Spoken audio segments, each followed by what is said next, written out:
To today's webinar, Customer-Centric Lead Generation Tactics for 2011, sponsored by VeriSign, now from Symantec.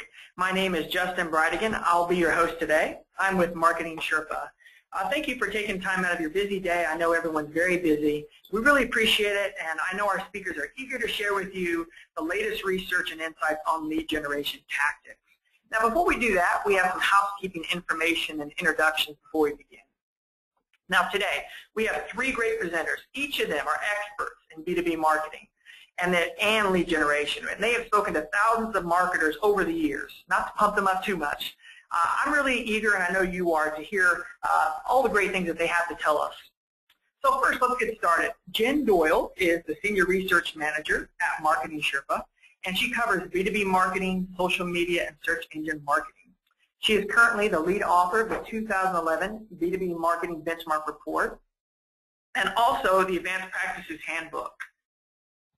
Now, as with this, she is also teaching our Fuel Marketing workshops, and she will be presenting at some tactical training at our upcoming B2B Summit in Boston and San Francisco.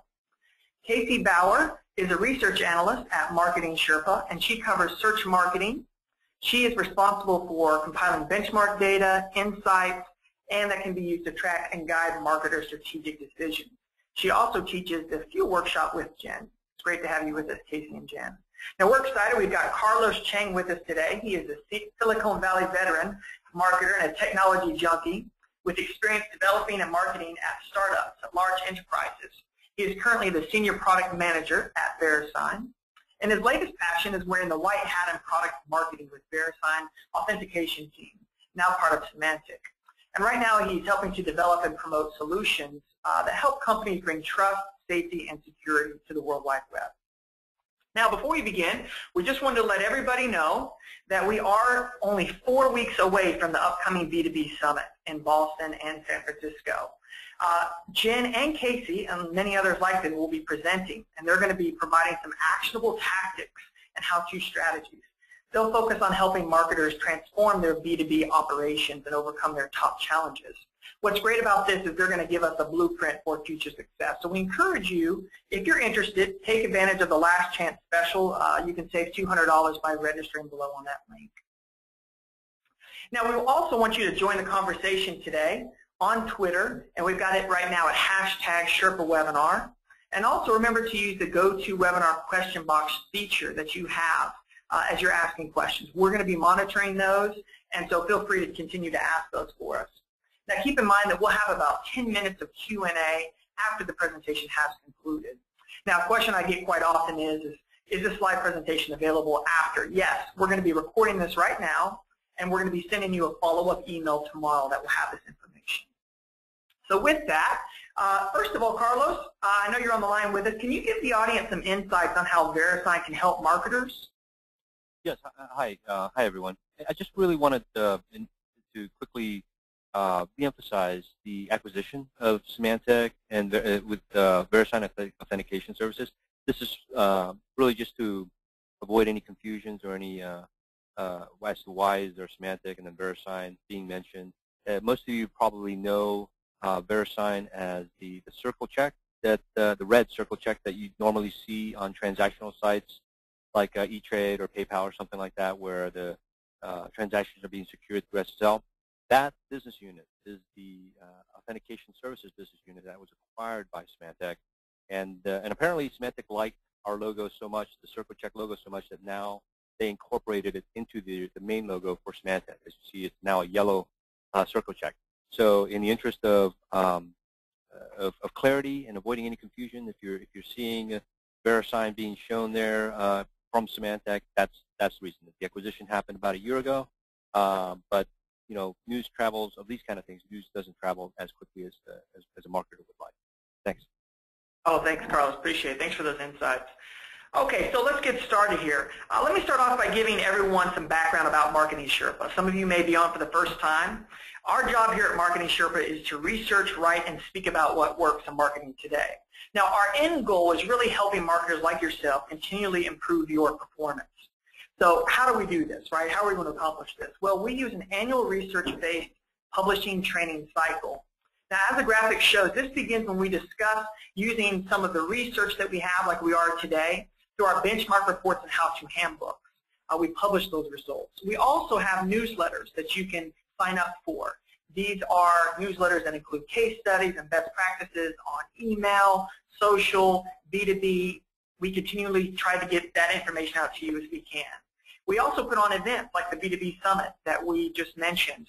And we also have Sherpa training certification courses, such as the B2B Marketing Advanced Practices and email certification courses. And then finally, we have membership opportunities where you can look up a number of different case studies and research that you're looking for. So we go out of our way to try to get everything we can to the marketer to help them know what's working in marketing today. So with that, Jen, can you give us a little insight and some details how the agenda is going to unfold tonight? Yeah, absolutely. Thank you so much, Justin, for that great introduction and the background on Marketing Sherpa. Thank you, everyone who is on the call today. Thank you for joining us. I'm really excited to be here and to be sharing this content with you. Today, we're going to be talking all about customer-centric strategies for improving reputation and thought leadership. We'll tell you about why this is so important today as well. I'll give you a quick introduction and some background on the research that you'll be presented with today and the study that we conducted to collect that research. I'll also give you a little background on Marketing Sherpa's FUEL methodology for B2B marketing effectiveness. And then we'll get right into it, looking at getting to know your customers by establishing buyer personas. We'll look at key strategies for developing valuable and engaging content and give you actual tactics there. And then Casey is going to present a great case study for us that involves the multi-channel messaging and content strategy. Finally, once you get to know your buyers, you develop your content, you need to be able to create value propositions that resonate and convert. So we're going to look at how you can convert audiences into qualified leads with effective value props. And then we will hand it over to Carlos, who will present a verified authentication services case study for us. So with that, we're ready to go ahead and take a look at our research background. All of the research that you'll be presented with today was collected as part of our 2011 B2B Marketing Benchmark Report. And throughout this study, we surveyed over 900 B2B marketers. We asked them to tell us about their top challenges, their best tactics and strategies to addressing those challenges and achieving success despite those challenges. We talked to them about lead generation tactics as well as funnel optimization, marketing automation, etc. And our key finding overall is that the B2B marketing environment is becoming increasingly more challenging over time. It's becoming more and more difficult for us as B2B marketers to generate high-quality leads, to generate a volume of leads. The internet and social media sites and the economy, there are so many external factors that are making our jobs more difficult. So as a direct result of this key finding in our study, Marketing Sherpa developed the FUEL methodology to power B2B marketing effectiveness from lead generation all the way to sales conversion. And as I mentioned, I am going to quickly go through this methodology with you guys. So, but first, let's take a look at these growing challenges I mentioned. As I said, the B2B marketing environment is becoming increasingly more challenging over time. Here on this slide, we have some data showing just how more challenging they are becoming. Our number one challenge, generating high-quality leads, 78% of marketers indicated that this was a highly pertinent challenge to them in 2010 versus that 69% over 2009. Our second greatest challenge, generating a high volume of leads, 44% indication in 2010. So there's really this struggle going on between generating a high volume of leads and balancing that fire hose of leads coming into our CRM by making them highly qualified as well. In addition to that, we're noticing that sales cycles are becoming a little more complex. Marketers are marketing to a lengthening sales cycle and to a growing number of individuals involved in the buying process as well. So that also leads to an increasingly challenging environment. So what can we do about these challenges? How can we really address these challenges of creating more leads, creating highly qualified leads?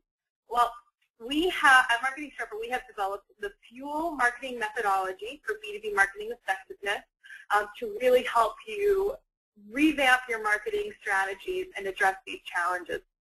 So the 4 steps are outlined here on this slide, the first step is really to find and attract leads. In this step, we really focus on the top of the funnel, that lead generation, identifying your buyer personas, which we're going to get into in greater detail today, as well as your value propositions, mastering essential lead generation, that's selecting your mix of tactics in your lead generation mix. After you generate all of these leads and you start coming into your CRM, not all of them are going to be ready to engage with sales, and they're not all going to be qualified or created equal. So then you have to uncover the qualified leads. And in this step, you first bridge the gap between marketing and sales. You need to have effective communications there between those two departments in order to work effectively. You identify the funnel. You identify the criteria for a qualified lead, and you institute scoring methodologies, and you also harvest high-quality leads with lead nurturing. Okay? And so after that, you're going to move on to the third step, which is establishing automated marketing processes. And we do recommend automation here at MarketingSherpa, because as you develop the sophisticated scoring and nurturing tracks, it's going to become impossible to execute it in a human manner. So we do recommend automation here. And the final step is going to be lifting results. You get all the best practices in place, and then over time you have to continually lift and optimize your results. And that's all what the last step of the methodology is about. So with that, we're ready to get into our next subject, which is really getting to know your customers. We're at the top of the funnel here. We're in the first stage of the FUEL methodology. And we're going to talk about buyer personas. Why do we really need them? Why are they important? Essentially, buyer personas enable organizations to communicate with a smaller group of their target audience, a group that has common interests, common traits, common goals, challenges, etc. And it's the difference by sending those targeted messages to those targeted groups, or sending one message out to a massive, a wide, varied audience. And this traditional approach is becoming less and less effective over time, if not completely ineffective by this point. So you want to establish buyer personas so that you can increase the relevancy of your messaging and increase the quality of your messaging, and very important, build trust and improve thought leadership. So what is a buyer persona? I'll give you the official definition here on this slide. A buyer persona is a detailed profile that represents an actual real-life group of your target audience. It includes common interests, motivators, and expectations, as well as those demographic and other behavioral characteristics. And the important thing to understand here is that buyer personas consider both demographic traits and behavioral characteristics. So when we're talking about buyer personas, a common misconception is that, isn't that the same thing as the target market? Well, not exactly. The target market was represented by that large group of that varied audience that we saw on the earlier slide, and we're seeing again here. And the target market really only considers the demographics, right? It considers things like industry vertical, location, company size, but it doesn't really get into those behavioral characteristics, those motivations, those expectations of our audience. That's really the key difference here. And as you can see, by identifying buyer personas and identifying their wants, their needs, their interests, their challenges, that's going to enable you to really meet those needs with your content. So it's so important to take this step. So when you're thinking about developing your buyer personas, what sort of traits and behaviors do you want to consider? You can think about things like job title and responsibilities. I'm sure you can imagine how you would create content for a CEO and how that content would probably be different for a specialist that you are targeting. You can consider their organization size or their department size, their primary market.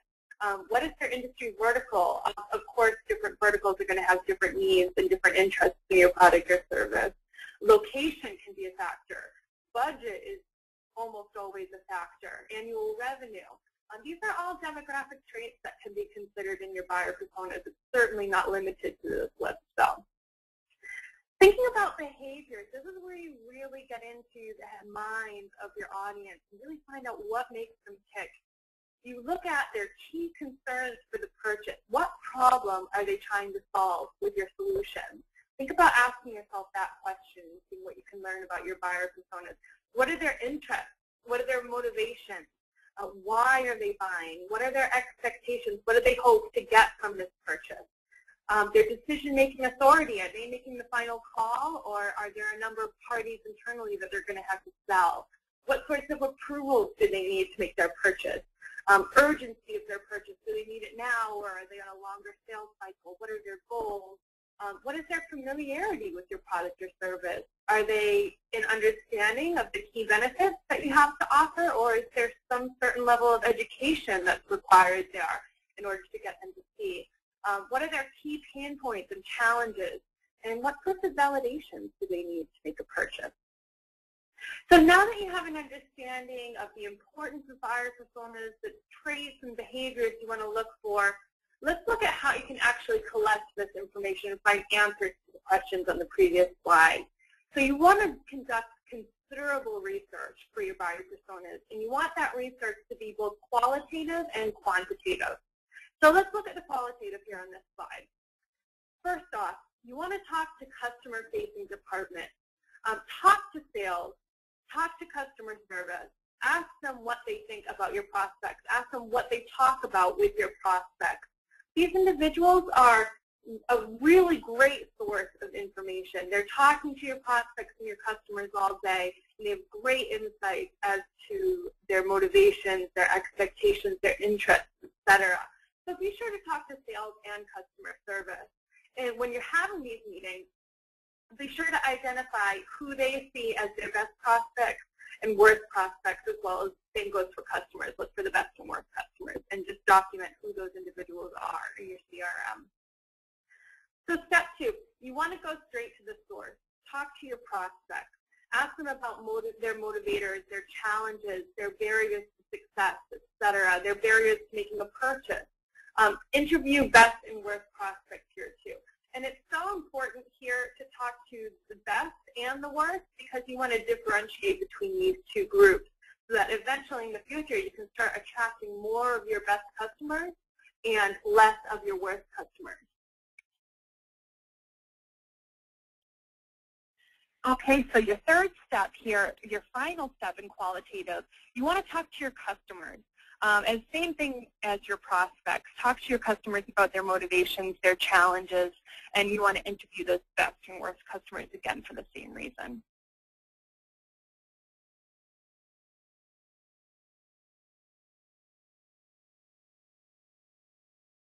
Okay, so now that we have our qualitative research in check, we're going to go ahead and move on and start looking at quantitative. Okay, so your fourth step here is mining your in-house database.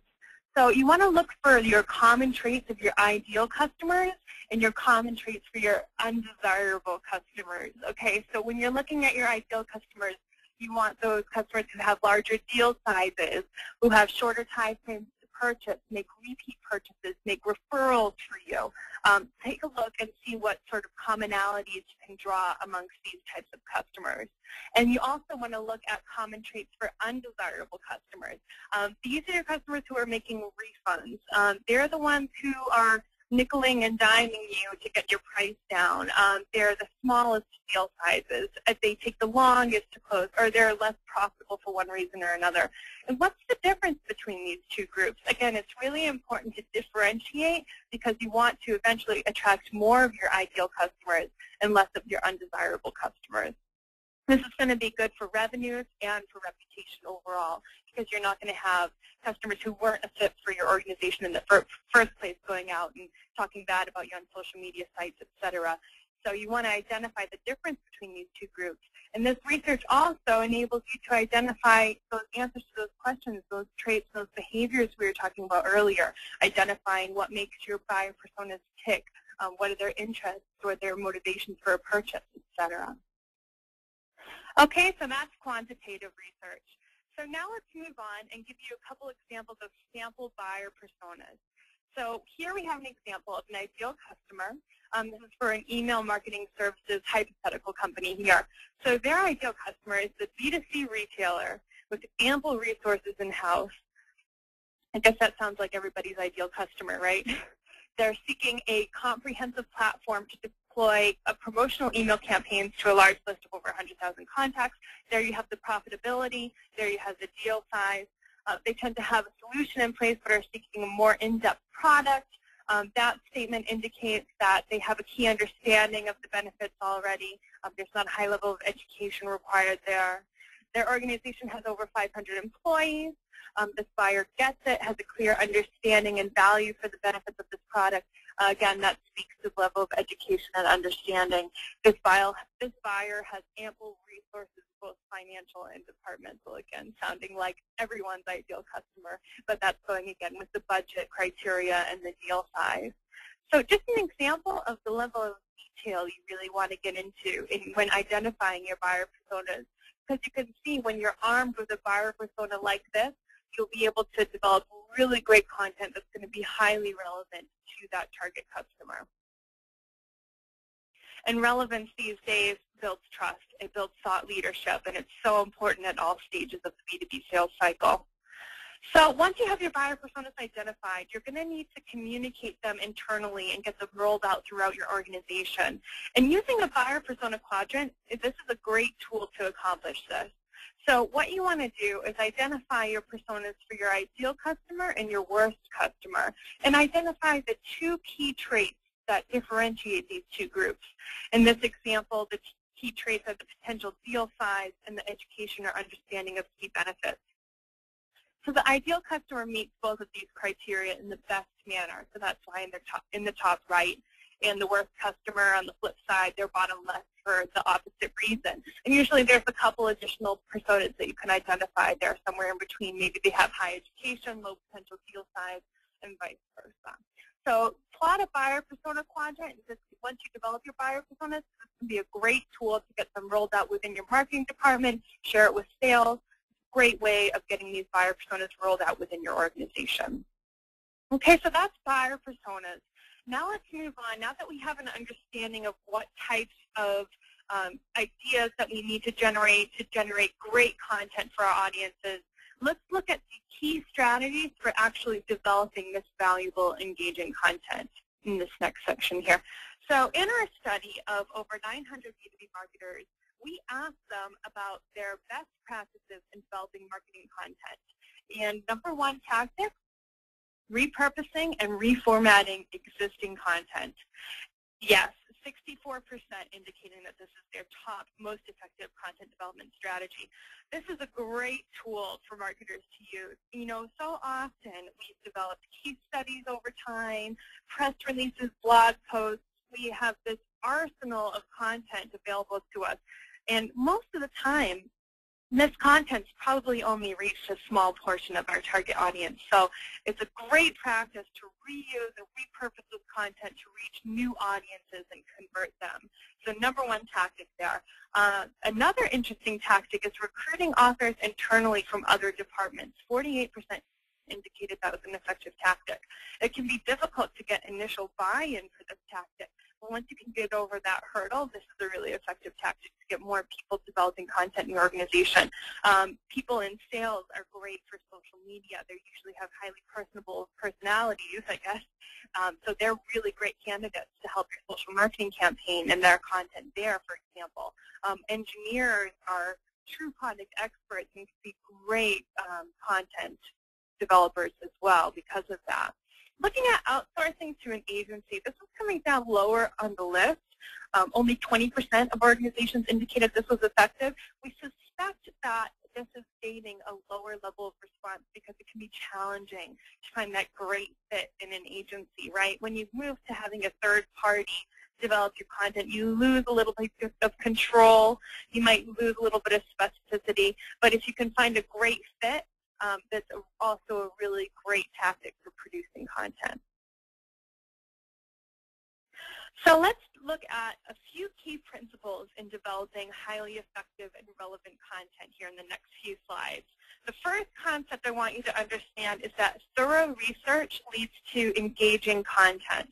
So we've already done, at this point, a ton of research on our audience. We've learned about our buyer personas. We've learned their traits and behavioral characteristics.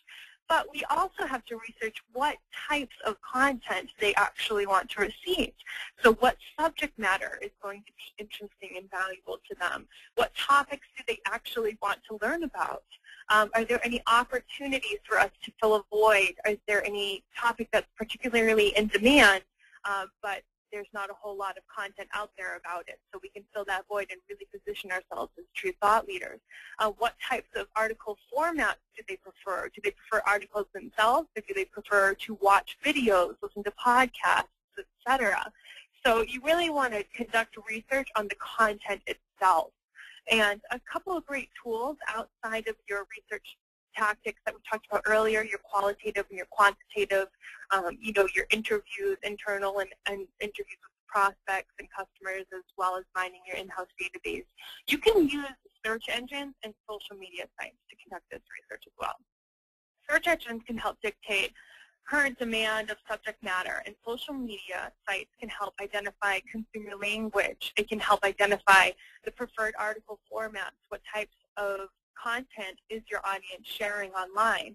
So use this complementary information through search engines and social media sites to support your content research. Okay, so that's the first key point, and we've talked about the importance of research. But on this slide, we talked about the importance of innovation. You really want to balance this research you've conducted with innovation for optimal content development. Henry Ford famously said, "If I had asked what my customers wanted, I would have made a faster horse."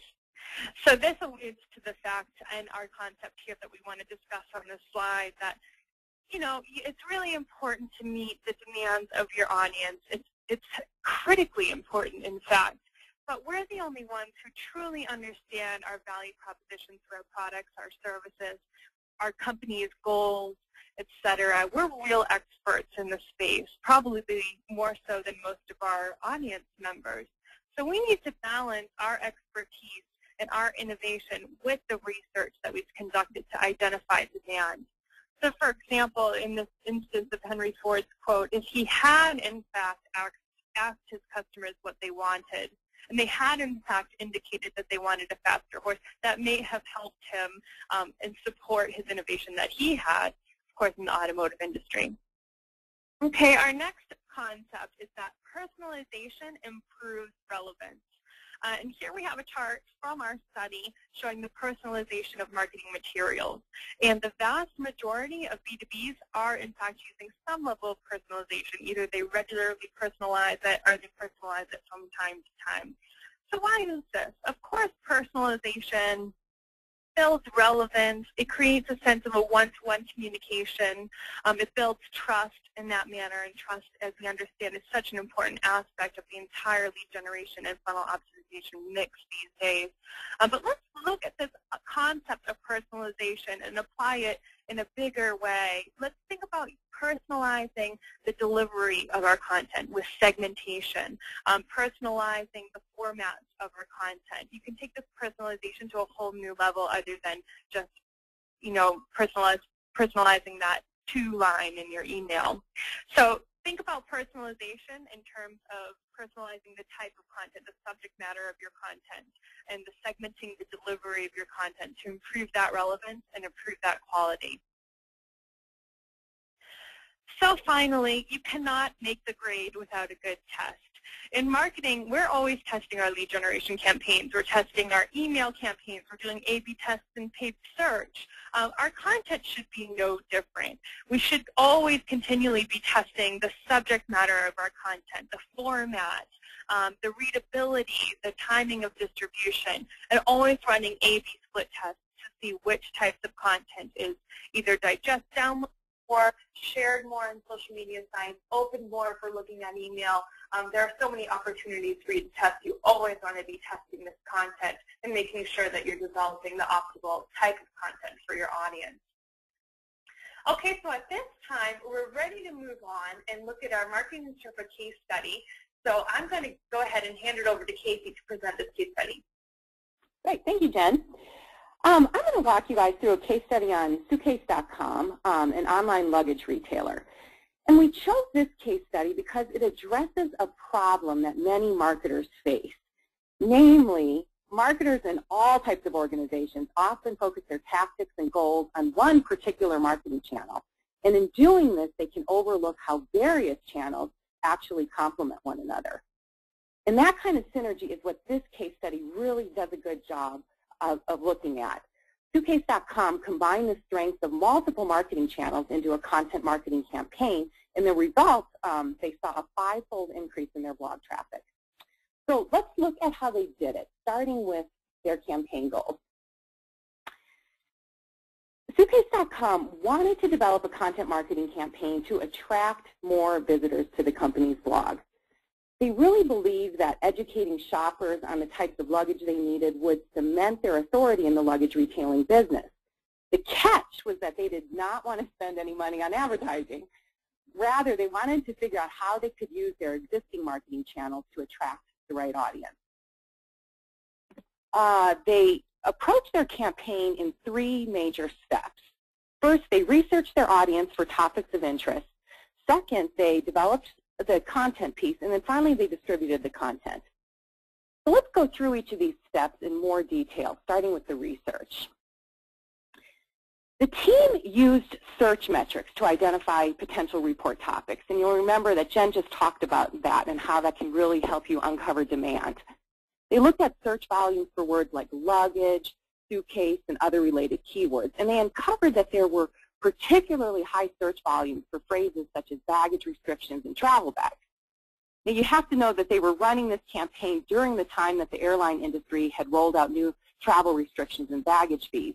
So those changes had created a ton of search engine traffic, and all of that told Suitcase.com that there really was a demand for useful and relevant information on this subject. So that was really great news, but they needed to figure out how they could successfully differentiate themselves as an expert resource. They needed to be the only one in their industry, or at least one of the only ones, talking about these subjects. So they checked their competitors' websites and press mentions for similar content, and when they didn't find any, they realized that they had a real opportunity to establish their thought leadership. So after they did all that research, they developed a survey to find out how their prospects had actually been affected by these changes in the airline regulations. They asked multiple choice questions. They asked multiple choice questions. Things like, has there been an increase in airline baggage fees, or which of the following factors has the greatest influence on your luggage purchase? And then they emailed this survey request out to their in-house database. And they chose this list because their current email subscribers were both available and a highly qualified audience to query. The end report, in fact, was based entirely on their responses. So those activities took care of the research topic. Now they needed to develop the actual report content. First, they compiled the survey results into a 9-page PDF download that was really rich with data points and quotes and analysis and really light on self-promotion. They hosted the report on a dedicated landing page, and the landing page featured key stats and 2 colorful charts, which you can see here in the screenshot. Visitors could download the report, browse the site, or start to follow the company through its blog, Twitter account, or Facebook page. The final step was distribution, and they distributed the report by pitching it to media outlets and bloggers. The key to those outreach efforts was that they pitched the report to these partners and outlets and bloggers in a context that was really tailored and relevant to their audiences. In other words, Suitcase.com could not have asked its PR agency to blog about the travel report's actual findings. That subject probably would have been irrelevant. Instead, they asked their agencies to talk about the PR and content strategy they had been using, because those aspects of the campaign would have far more appeal to the partner audiences. 3 really good things came out of this campaign for them. First and foremost, their traffic from January through April increased 518% compared to the same period in the previous year. Second, they attracted a lot of links and press mentions, which really improved the report's ranking in natural search results. And finally, the report's landing page had a 16% lower bounce rate than the site's average. Definitely a good indicator of stickiness. So now I will turn it back over to Jen, who's going to talk about using value propositions to convert your audiences into qualified leads. Hey, thanks, Casey, for that great case study presentation. A great story of a multi-channel messaging campaign and real, true content marketing. So now let's move on. At this point, we've talked about the importance of buyer personas, how you can develop your buyer personas, talked about top content marketing tactics, and now we're going to move on to looking at how you can convert your audiences into qualified leads with effective value propositions. So essentially, your value proposition should define the key reason why you become the best choice for your ideal customer. Remember earlier when we talked about the importance of identifying your ideal customers against your worst customers. It should clearly communicate what your company does and the unique benefits you have over the competition. So your value proposition essentially tells your audience why you should buy this product and why they should buy it from you. So Dr. Flint McLaughlin is the Managing Director and CEO of McLabs. And a concept that he always recommends and talks about is the fact that clarity always trumps persuasion. And this applies to all areas of marketing, and it's especially important in the value proposition. You want to keep it simple. It's far more effective for your value proposition to be clear and concise than to be long and overly persuasive and confusing. You want to communicate your value proposition in the lowest number of words as possible. If there's any word in there that is not supporting your value proposition, it's not absolutely necessary, get it out of there. You want that value prop to be clear and concise and instantly credible. So another thing that Flint has done with this concept of value propositions is that he's created these 3 components of successful value proposition, which I'm going to talk to you about. So first, your value prop must have appeal. This speaks to the wants and needs of your product or service. Why do they need it? What sort of problem are they looking to solve with this purchase? It has to have exclusivity. What is the differentiating factor between you and the competition? If you don't have this, you don't have an effective value proposition. And another thing to note on exclusivity is that you can match your competition on every level, but you must excel in at least one area. And that's the area you want to talk about, of course, in your value proposition. So finally, you have to have credibility. Does your value proposition sound authentic and credible? Credibility is so important because it's such a requirement for us to build trust in our audiences these days. So this credibility factor is critical. Do you use words like leading or number one or we're the best? That's going to sound spammy, and that's not going to support your credibility because everyone says that, right? All your competitors are going to say that. I believe that you guys are the best, that you guys are number one, but you have to find a more specific way to convey your credibility over your competition. And this, of course, involves the fact that you must conduct competitive research in developing your value proposition because in order to differentiate yourself from your competition, you have to find out what they're saying first.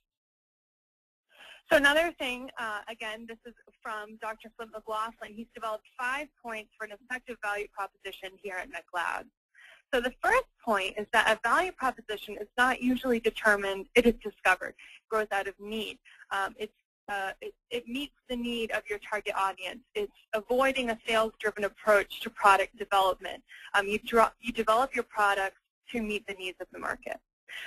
2, you're answering the question, why should my ideal prospect buy from me instead of a competitor? Again, you're identifying those needs of the ideal prospect and differentiating yourself over the competition and really enhancing that exclusivity factor that you need. Point 3, your value proposition should be compared to the claims of your main competitors. You have to do that competitive research before you can really improve your exclusivity over them.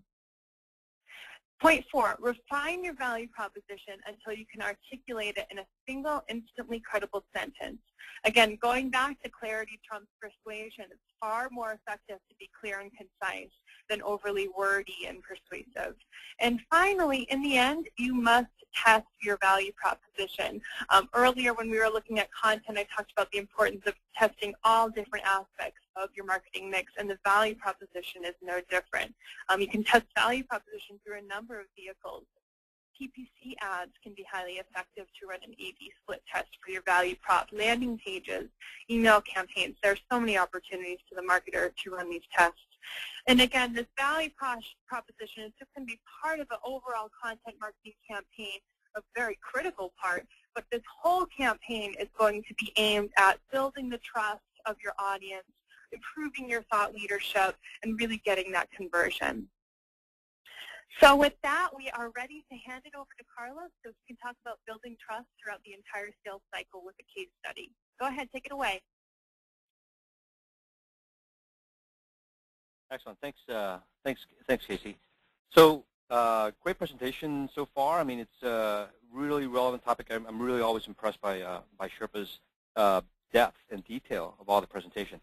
So what I wanted to talk to you guys about was effectively using trust as a leverage point, really, to improve throughout your marketing and sales funnel, and how you can improve your numbers, basically. And I'm bucketing it all down into 3 areas. You know, it really is all about the numbers and the trust challenge that people face. And then I'm going to cover all that and wrap it all together into a case study as an example as to how one of our customers has done exactly that by leveraging trust throughout the sales cycle. Okay, so we've probably seen, everybody's probably very familiar with this, the sales funnel, right? And then what I want to talk about is the enabling trust at every stage. Whether, you know, all these tactics that we've just heard about, all these strategies that we've just heard about, personalization, the ability to target your customer and be able to offer them excellent content and fine-tune your value proposition. At every stage of the game here, it is all about the numbers. It is all about generating prospects, and hopefully turning them all, or as many as possible, into customers. Whether you're, and at each stage, of course, oops, back up. At each stage, it's a numbers game that can be very expensive, right? There's an investment here going on. You're investing in Sherpa to gain research, information, et cetera. You're investing in, I'm sure everybody on this call has invested at some point with SEO, search engine optimization to your website, search ads, banners that drive more traffic to your site, whether it's, and then of course, once you work them down the funnel a little bit further, you know, if they get to your website, get testimonials, videos, white papers, how to engage that user, how do you message to them perfectly. All this stuff costs money, right? It can be, and it can be a big dollars game. So at each stage of the funnel, I would opine that you have a trust challenge with your customer, right? Whether you're trying to get them to click on your AdWords ad from Google or whatnot, or you're trying to get them to perform that transaction on your website.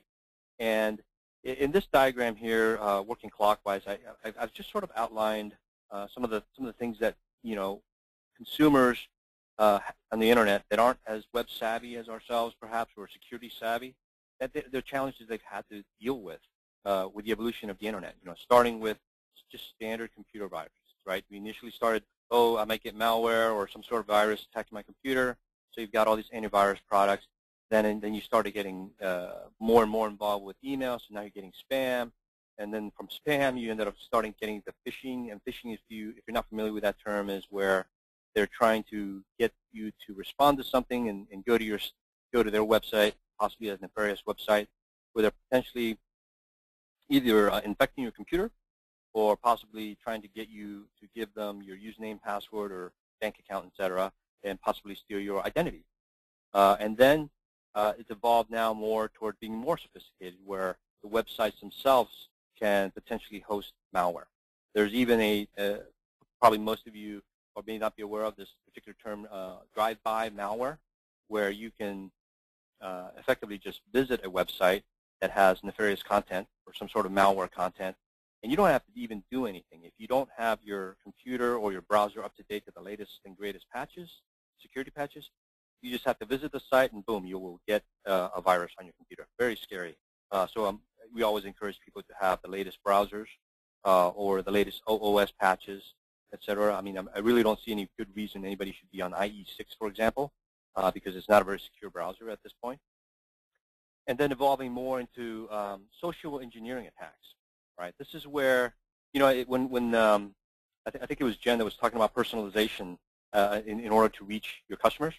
social engineering attacks made me think that some of these, effectively, some of these criminals are really using personalization to attack you, right? They are gathering information that you publicly share, or a lot of us publicly share, whether it's on LinkedIn, Facebook, where they're gathering who you are, what school you went to, where you work, who your friends are, where, some of the acquaintances that you have. And they use the social engineering attacks to possibly do spear phishing attacks. Spear phishing attacks, another interesting term where they are effectively trying to get you to respond to an email. Perhaps they pretend to be your friend. They refer to your friend. Perhaps they pretend to be your alma mater where you went to school at, effectively tricking you into trusting, basically trusting you and getting. It's no longer just a random message from somebody. It's a message that they figured out, somebody that you know, somebody you trust, and referring to some content that you trust. So spear phishing is an effective way that even gets, quite frankly, even can trick people who are in the security industry into falling for this sort of trap.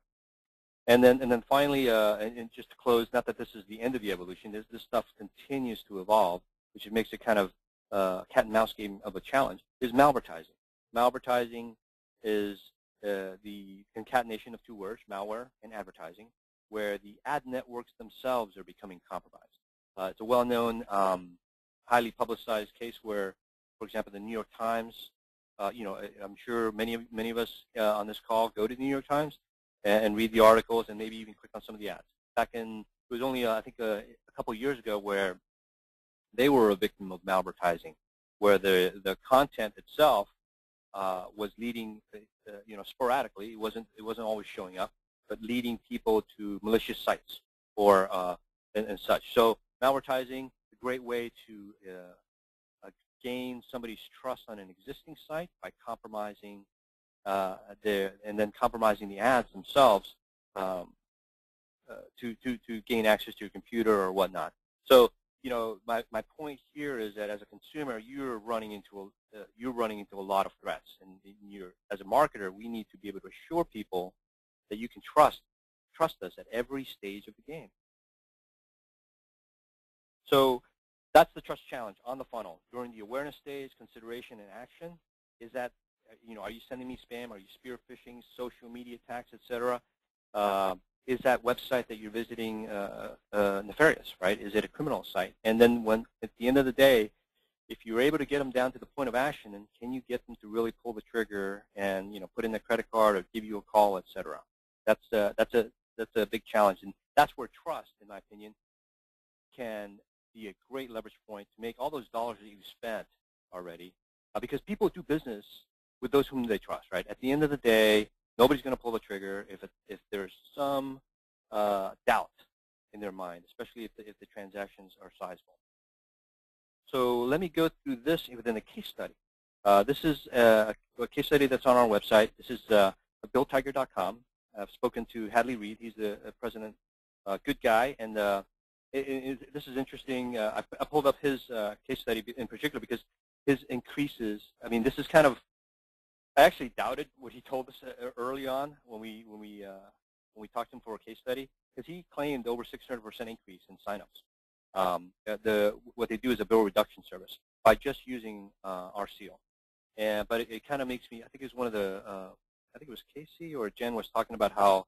No, it was Casey who was talking about the suitcases company, where they increased the blog rates by 500+%. So this number makes me feel a little more comfortable, because even as a marketer and even as a product marketer for this product, I said 600%. So that makes me feel a little bit better. So how Bill Tiger addressed this, they made their site look professional, very clean, nice clean design. They use third-party seals that are recognizable by people, by the average consumer, to promote trust. And they were also promoting the fact that they're seeing customer results, right? So clearly, this site looks like Amazon would, or some other well-designed site would. In terms of transparency, they're very clear about what they do, right? They made it very easy to understand. Obviously, what they negotiate. There's no risk. There's a no risk guarantee. They offer they try to be as transparent as possible so that there's little doubt in the consumer's mind. In Informational, this is kind of interesting to me because it really is just promoting who you are, right?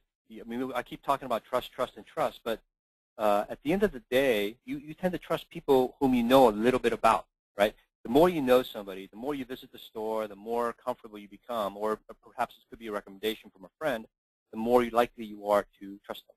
So he's got his About page. He's even got a As Seen on TV. I guess he was promoted. He was interviewed on NBC, as you can see. That gives him a lot of credibility as somebody who's not just setting up a website to steal information or try to steal your money.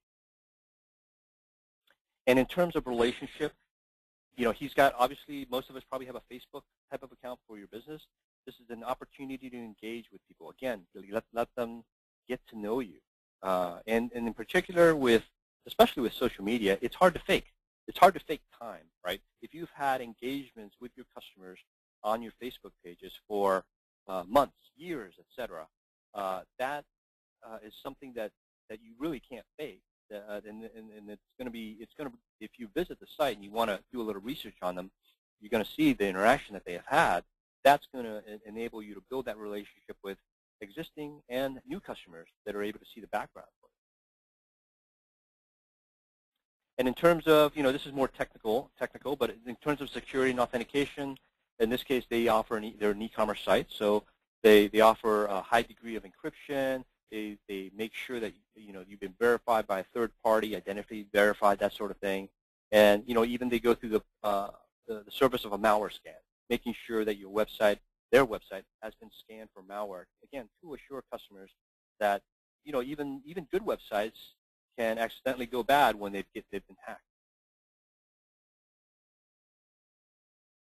And I saw this being presented earlier, communicate trust with testimonials. Nothing better than somebody saying good things about you, especially customers being very vocal either on your website, on Facebook, it could be on Yelp. Those kind of areas, communicate trust as much as possible. Go Tiger does this as well. It does a good job of promoting. I mean, if you can see the testimonials there, there's got pictures of people saying nice things about them, showing a nice example of an actual bill that they've reduced the price with. So these are great ways to communicate trust at the level of once they've gone to your website. In terms of filling the funnel at the very top, this is kind of this might be of interest to many of you who do SEO or SEM. Build trust early. I mean, this is a screenshot of bill reduction service through Google. And you'll notice the trust marks being next to his link. Now, this is enabled through a web browser plugin. In this particular case, we've got relationships with plugin vendors that reach over 100 million clients. So people who have those clients are able to see this trust mark next to the links. And the idea being that of all the links that you see on a website, on a search result or even search ads that come up, if you see a trust mark next to it, your eyes might be drawn more to it, and in theory, you're more likely to click on these links. So more to wrap this up a little bit, it really is enabling trust at every stage.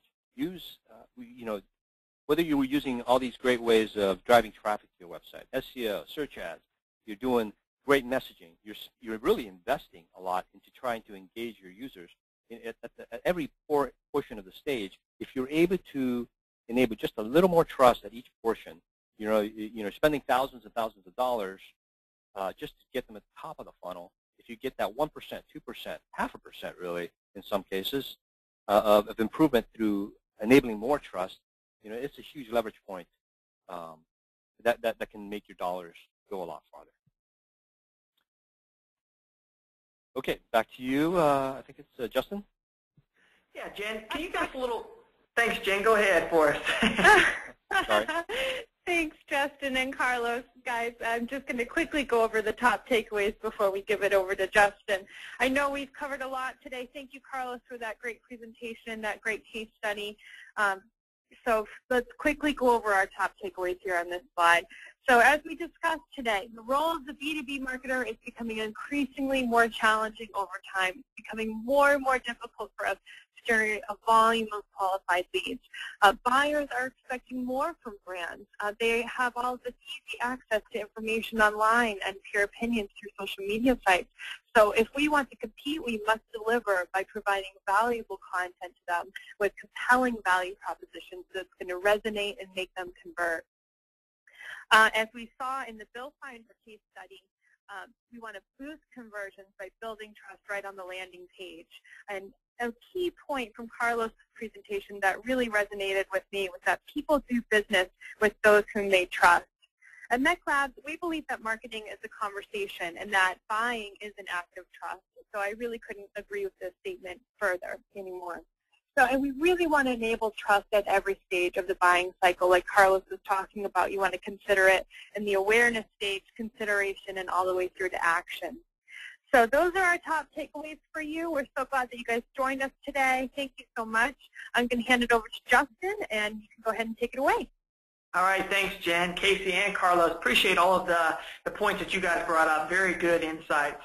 What we'd like to do now is get into some of the questions that we have.